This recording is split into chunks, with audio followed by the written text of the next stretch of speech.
جنگ کے خاتمے کا فیصلہ ہماری شرائط پر ہوگا۔ ایرانی صدر بھی ڈٹ گئے ہیں۔ مسعود پزشکیان کہتے ہیں کہ ایرانی عوام کی عزت اور مفادات کا ہر قیمت پر تحفظ کیا جائے گا۔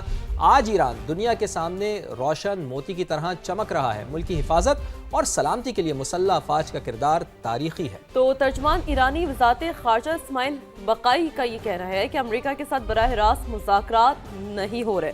انہوں نے کہا براہ راست ہمارے کوئی مذاکرات نہیں ہو رہے، جو ہو رہا ہے صرف ثالثوں کے ذریعے پیغام رسانی ہوتی ہے۔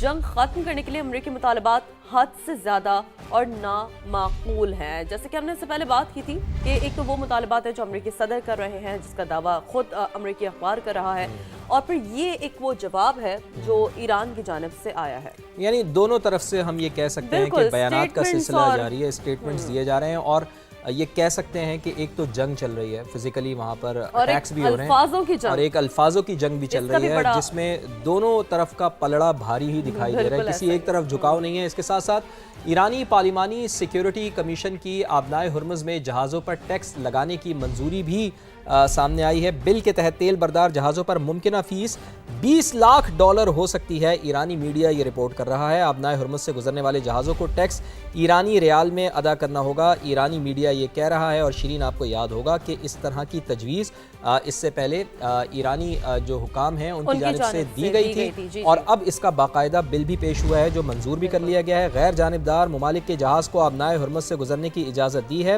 ایران کی جانب سے یہ کہا گیا یہ ممالک جہاز گزارنے کے لیے ایران سے رابطے میں رہے۔